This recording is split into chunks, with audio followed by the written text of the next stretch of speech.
Good morning students, कैसे हैं आप सब बच्चों। शुरू करते हैं आज कुछ नया सीखना। सबसे पहले आप अपने काम के ऊपर लिखेंगे आज की डेट जो कि है 22/9 यानी कि सितंबर 2021। इंग्लिश वर्कशीट नंबर है 76।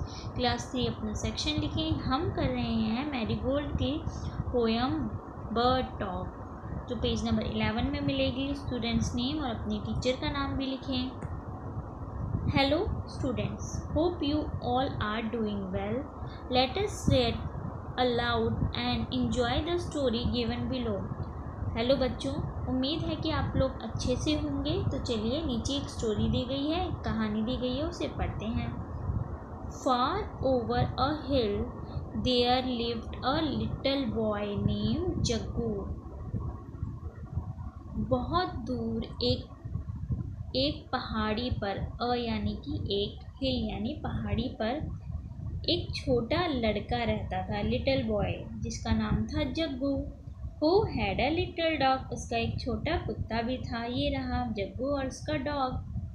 The dog like apples, dog को क्या पसंद थे? एप्पल्स यानी कि सेब पसंद थे।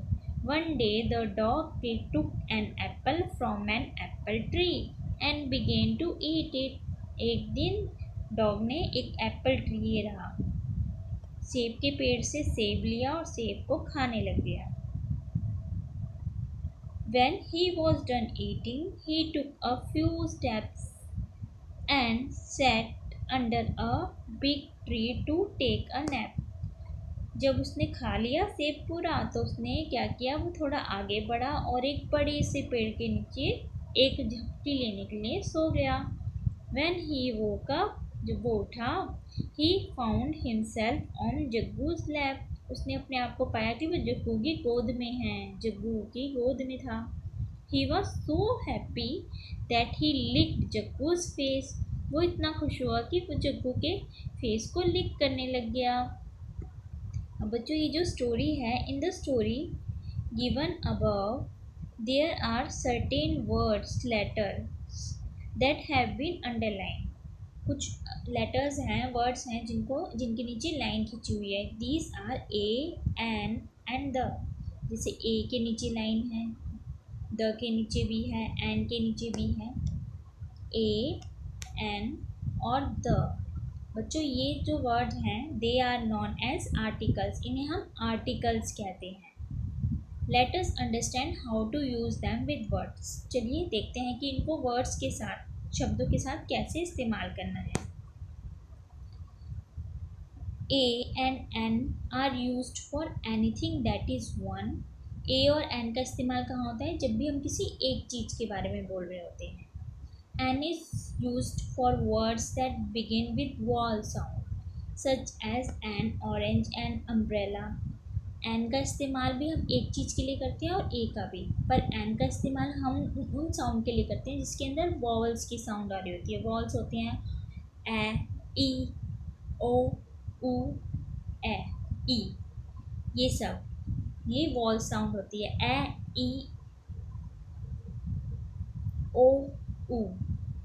तो जब भी आपको ये वाली साउंड आएगी तो उनके कोई भी वर्ड शुरू हो रहा होगा इंग्लिश का इन साउंड से, तो उसके आगे एन लगाना होता है अगर वो चीज़ एक है, वरना ए आता है।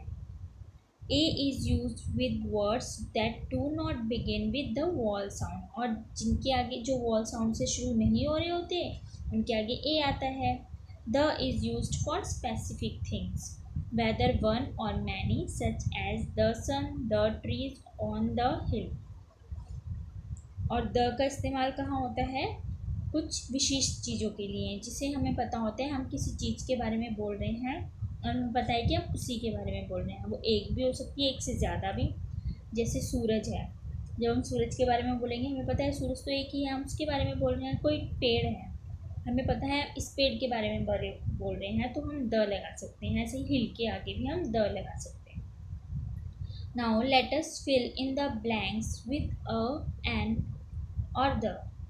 अब यहाँ पे एलिफेंट है, क्या आना चाहिए? एलिफेंट। ऐसे शुरू हो रहा है, ये वॉल साउंड है। अभी मैंने आपको बताया कि कैसे साउंड आएगी, बोलते वक्त आएगी, या तो अ आएगी, या ए, या ओ, ऊ भी आ सकती है या ई। अगर इस छोटी भी ई, अगर इस तरह की आपको साउंड मिले, वॉल साउंड होती हैं, तो आप उस अक्षर के आगे ए लगाओगे, एन लगाओगे। अगर वो एक है तो यहाँ एन आ जाएगा। और पहले शुरू के सेंटेंस के स्टार्टिंग में है ये डैश, तो ए कैपिटल में आएगा। An elephant was playing the drum. सिर्फ कोई भी सेंटेंस जब शुरू हो रहा होता है तो शुरू में हम कैपिटल लिखते हैं, बाकी सब हम उसके अंदर जो भी अल्फ़ाबेट्स आएंगे इंग्लिश के सब छोटे होंगे, छोटी ABCD के होंगे। देयर वॉज अ बर्ड, एक ही है लेकिन ब से शुरू हो रहा है, तो ये वॉल साउंड नहीं है। ए ओ, ब तो अलग है, वॉल साउंड में नहीं है, तो अ लिखेंगे। There was a bird flying in the sky. अब sun rises in the east, सूरज पूरब में निकलता है, पूरब से निकलता है, तो सूरज एक स्पेसिफिक चीज़ हो गई, तो यहाँ आ जाएगा द। और there was a boy playing in the park, तो इधर आ जाएगा अ, क्योंकि ब ये भी वॉल साउंड नहीं है। तो बच्चों उम्मीद है कि ये आपको अच्छे से समझ आ गया होगा। अब ये टॉक टाइम है, इसमें आप पता लगाइए कि एनिमल्स आपस में क्या बात कर रहे होंगे। और अभिभावकों के लिए सुझाव है कि बातचीत के माध्यम से बच्चों को एक और अनेक में अंतर बताइए और रसोई में उपलब्ध सामग्री के माध्यम से एक और अनेक के उदाहरण दीजिए। और कोविड-19 के दौरान अपेक्षित व्यवहारों में से एक है कि बाहर जाते वक्त 6 फीट यानी कि 2 यार्ड्स की दूरी का पालन करना है, मास्क पहन के ही बाहर निकलना है। और जो आज अच्छे से करिए अपना काम, और कोई समस्या है तो मुझसे पूछिए। Take care, bye.